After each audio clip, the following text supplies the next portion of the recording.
that coming? Who's that strumming? There goes the man with the ukulele. For a penny, he'll play any song that's happy and gay. Folks all smile and stop a while because the man with the ukulele makes their troubles burst like bubbles, chasing worries away. And here's another episode of Dumb things to say in Hawaii. So here's something that people always say, that there's nothing to watch, there's no entertainment in Hawaii. Well, that's just wrong. As a matter of fact, a lot of it is very affordable to watch. Some street performers, some are paid entertainers like the gentleman behind me. Can't understand it? That's Wonderwall. Yeah, people will be able to understand the music. Plus, sometimes over at bars and lounges, you can actually see the next big Hawaiian thing perform. There have been quite a few Hawaiian entertainers who have won the Hoku Awards, which is the Hawaiian equivalent to the Grammys, that perform regularly at lounges in Hawaii and Waikiki, just so that people can get in touch with their music. These guys could be the next biggest thing, because you can hear them perform these songs on the next Hawaii 5-0 or even Magnum, so you never know. And that is something you should know about Hawaiian entertainment. Oh, cousin, how much would you like to do? Joker, I like to see this bottle flow. Why don't I put down my tongue and we'll be smoking, smoking all day long. Sometimes when you decide that you want to open a business, it becomes a labor of love. But this kind of love actually was easy for this young man right here. He created his own destiny from his own Hawaiian beginnings. And now he owns his own microbrewery with his now wife. I present to you Josh Kopp. Josh, thanks for joining us today. Yeah, absolutely, Kyle. I have an amazing story that I would love to share. Please correct me if any of these things are wrong. You went to University of the Pacific in Stockton, oh, California. wow. Good volleyball. Yeah. And this girl you knew. So Chrissie and I met when we were both working in the beer industry. It was 2014. Chrissie was working at a beer bar in Walnut Creek, California. Oh, wow. I walked in with a friend, and she just happened to serve us. And yeah, I'll never forget the first time that I saw her. And at the time, she had a boyfriend, so we just kind of were friends. And a couple of years of knowing each other in the industry, and then we started hanging out. Once she was single, and then we kind of started just getting romantic, and we were both really excited. I had just taken over as head brewer where I was at. She was working as a sales rep for Ballast Point Brewing Company, and a month into working as head brewer, my dad came along and mentioned that they had acquired this space that we're in right now, and they didn't know what they were going to do, and it was basically a barren warehouse. And I made a joke saying, well, you could make a cool brewery out of that. And then the next day he came back, said, would you want to maybe explore that, see if you want to do that? And I was like, well, I don't think an opportunity like that's really ever going to come around again, especially for something like that in Hawaii. So yeah, I told Chrissie, and she was kind of like, yeah, I would never really work with a significant other at the time. And then a few months later, we came out here for my cousin's wedding, and she was like, I could maybe do this. And so That is amazing. Yeah, and we actually, so we talked to my dad, and we involved my brother-in-law, Chris, who my dad had also been talking to about, hey, we're thinking about doing this, what do you think of doing a kitchen with it, kind of thing. And so we all kind of came together and decided to take everything that we all brought to the table, me with brewing, Chrissie with her knowledge of sales and restaurant management, and my brother-in-law, Chris, with his knowledge of restaurant management and kitchen management. And so we kind of just started formulating what we were going to do. You've opened this place. It's been open for, about 3 months now, almost? 2 months? A little over, about 2 months. We opened in, about 6 weeks or so. We opened in November 20th. And originally, this place was actually a Coca-Cola syrup factory. Yeah, so in 1936, it was constructed as a syrup manufacturing facility. In the 70s, it became a contractor's warehouse, and then when we took it over, it was the Hawaii Opera Theater. Who do you see as being your target audience? I mean, because you could always get flow off of Waikiki. You could also see locals coming over here for Pauhana drinks. Something that I've really enjoyed about this is, if you look around, there are a lot of people that come from very different backgrounds. We do have a lot of people that are locals that are born and raised out here, people that have moved out here that really like the brewing scene that they had before and have kind of come to be in this community now. We do have people that are visitors that have found out about us, that have come in, explored. We've had a few Japanese tourists that have come in as well, which is really cool. Ideally, we just wanted to create a place that was focused around community where people could have a safe space if they just wanted to hang out with some friends, if they wanted to organize something to help benefit the community, and just really something that feels more than, because beer is just beer at the end of the day. I mean, we really strive to do more with this company than just that. Well, I would also wonder if it was a community, like a neighborhood bar, but then I look at the neighborhood and thinking all these factories and such, it's probably not so much a neighborhood as a after work bar and so many other things that you could. And this is at a day when an IPA can outsell a name brand like or something like that. I don't want to say their names. And so is that where your enjoyment from beer comes from? I really just like exploring and playing. I wasn't allowed to cook when I was a kid because I put a donut in a microwave for 2 minutes and practically blew up a microwave and exploded a plate. Wow. So I was confined to just sandwiches. And then as I got older and I was in school or in college, and I moved out of the dorm rooms and I had a kitchen, I started trying to play around with cooking. I really liked that.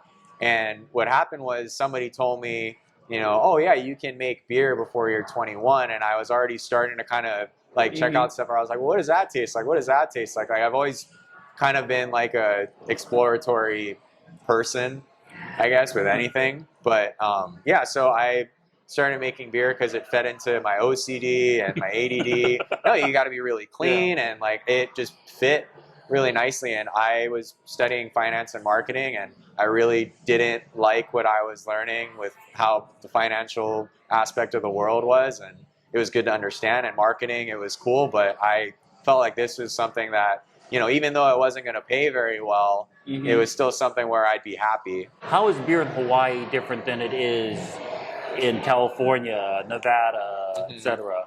How would you describe specifically Hawaiian beers, less alone your specific brands of beer?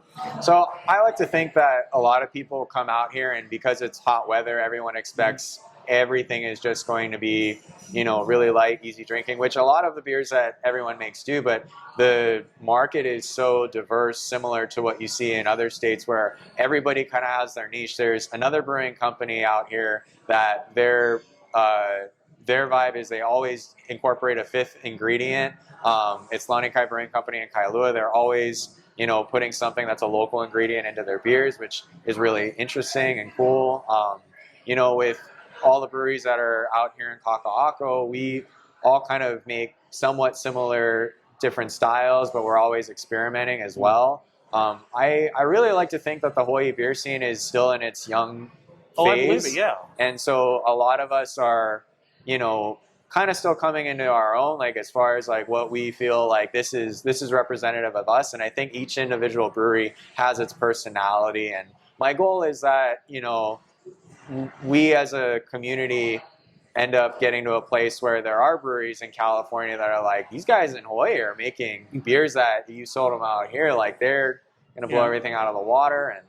And, I think we're on the right track. Like, I personally just want to make beers that people enjoy, whatever it may be. Like, there are a lot of different types of beers that we have on, whether they're weird and out there. Like, we have a beer in tank that's modeled after a Samoa's cookie. So it's a porter with cocoa nib and toasted coconut. But we also have a Pilsner on, which is a super traditional German style beer. I really like doing IPAs, clear IPAs, hazy IPAs. It's kind of endless. You're just a cook in a kitchen, and whatever you want to do, you can do. Have you ever made a beer when you just said, no, no, no, no, no? Yeah, I've had beers that I've been like, yeah, I want to dump. Thankfully, here so far, I haven't had anything that I've, had to dump or felt like, this is out of parameters of what we accept for quality. Well, you do have, how many machines you have working here? Fermenters, we have 6 fermenters and 1 bright tank. And then we also have, our brew house is a 15-barrel brew house. So it's roughly 465 gallons batches that we do. And some beers we do half batches too if we're kind of unsure as to how it's going to move or do. But those are probably the ones that do the best, especially since they're in high demand because there isn't that much. And then have you found anything that, have you found any, quote, trade secrets that you're like, why didn't blah, blah, blah think of this and just started adding that as a... Well, I've had some happy accidents, like for our pale ale rooftop, which is kind of going to be one of our permanent beers. I accidentally misread one of the hop additions, and it actually ended up being the best part of the beer. So that was really cool. And rooftop was really special to me because, I guess going back to the love story, so when Chrissie and I were living in the Bay Area, one of the things we used to do is take this rickety painter's ladder to her roof in Concord, and we'd have beers up there. And, we were always sharing these intimate things with each other because this was when we were first starting to get deeper into our relationship. Right.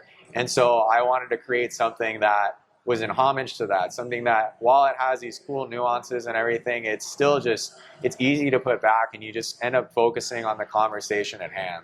When you proposed, did you have any beer connection or like, was the ring in a beer or something like that? No. You just actually did traditional get on your knee? Yeah, where beer is our career, and in some ways I identify with it because I am a brewer and I allow it to define me. But I think a bigger thing that we try to focus on is what defines us outside of beer, and like what do those things do to help us and how we go about making beer. Like one thing that we both really enjoy is going on hikes, and so thinking about like, okay, like if I like what at the end of my hike, what do I really want to drink? Or like, where do I really want to be? What do I want to do now? Other than maybe jump in the ocean or take a shower. Yeah. But, that's not important. It's overrated. Honestly, we've had people hike and come in here too, all muddy and everything. And I'm about it. Like, why not? Come in your scrubs, do whatever. I should also say that your location right here is not just the brewery. You also serve amazing food, I'm understanding. Thank you. You also serve different... I've never heard of this before. A brewery serving ramen. Yeah. So you've completely learned the Hawaiian food culture. I mean, obviously you're from here, so you were ingrained in it. And what's the farthest thing from Hawaiian culture that you think you cook? Well, so Chris, my brother-in-law, he was born and raised out here too. And he's spent the majority of his life out here. He's gotten the opportunity to travel. Thinking about it now, I'd say we do a brisket. So that's Southern cooking, or actually our Cubano. We actually have one person that's on staff that's from Jacksonville, Florida. And when she had the Cubano, she was like, yep, this counts. This is a Cubano. And so it was really cool to kind of like see that all the food that Chris has been putting together has really been working out well as, far as authenticity. And that ramen was probably the dish he put the most effort in his R&D, at least from what I saw. I got to try it a lot in its infancy, and he's really created something that I personally enjoy. Oh, wow. Yeah, that's probably my go-to of everything on the menu is the ramen. To ask, what is a beer float with an espresso your inner bean stout?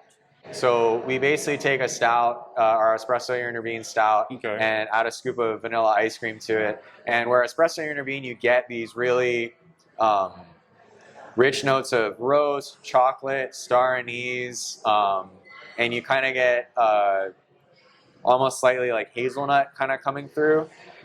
When you add the scoop of vanilla ice cream, it goes straight to mocha, and it's just soft, velvety, super easy. I can't remember whose idea it was to put that onto the menu, but when we first came out with it, we had a ton of tables where all of a sudden you're like, okay, I guess everybody is getting the float. So this is a dessert, I want to say, but does it hit you hard at the end, or is it? You know, I personally don't really look at it as like, you know, we're having beers to kind of like get to the end of the destination, but it's definitely something where, you know, it's a great beer to have at the end because it's so heavy, desserty. Like after that, I probably wouldn't be in the mood for a beer. I'd probably just ask for another scoop of ice cream. Yeah. I do have one personal question to ask you. Yeah.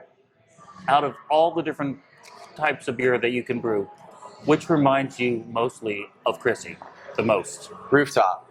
Just because of that, your experiences, your quote intimate moments from your first couple of months of dating. Yeah, man. I mean, you know, you end up putting something together that is literally a culmination of love, and you know, you take something as like personal as beer and you kind of attach your name to it, your heart to it. And with this company, Chrissie was very adamant about, we need to tell people like the story like of us, you and I think that really goes a long way. And I was very against it because I felt really uncomfortable sharing so much intimate detail. But once we started sharing that and we started adding that to, you know, what our brand was, it just, people really like loved it. And so it's cool when you put yourself out there like that. I think what you just have done is made about 1,000 women swoon just from that one comment and made them all alcoholics. So good job.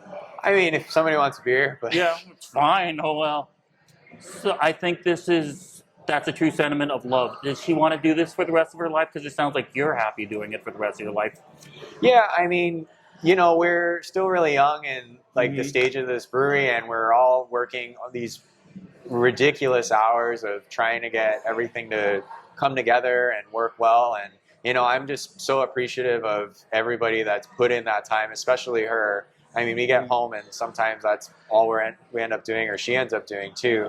And you know, I think it would definitely not be on my behalf to say for her like what she envisions in the next 10 years. But what I see is that, you know, we aren't going to be the next Sierra Nevada or like out here. I have no intention of being the next like big name brand.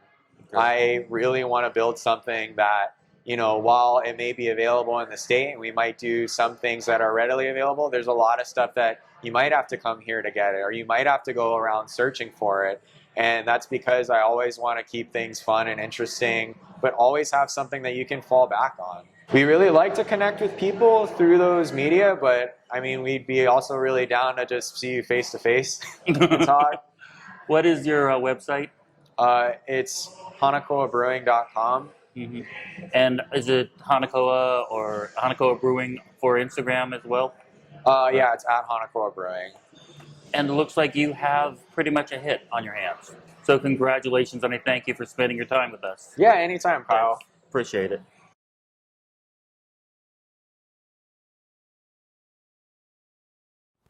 So that is today's episode. I want to give a major mahalo thank you, shout out to Josh Kopp and everybody over at the Hana Koa Brewing Company in Honolulu, Hawaii.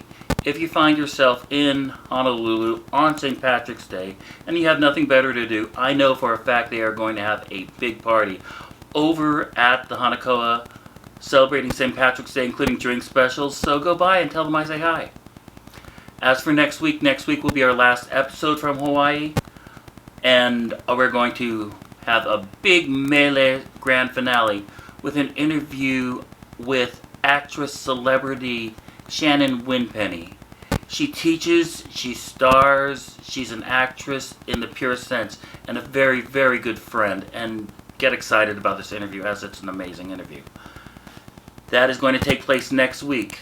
But as for now, I want to thank you guys all for watching. And if you want to get a hold of me, you can get a hold of me on the social networks at Kylie Isao on Instagram and Twitter. Kylie Isao at Kylie Isao. Or if you want to email me, you can email me at askkyleaquestion@gmail.com. Hope to hear from you. Again, thank you for watching. And from Hawaii, mahalo, aloha, shaka, and from Hollywood. That's a wrap. As they tag along, Sandman's calling, shadows falling. There goes the man with the ukulele. So some Wonderwall, okay.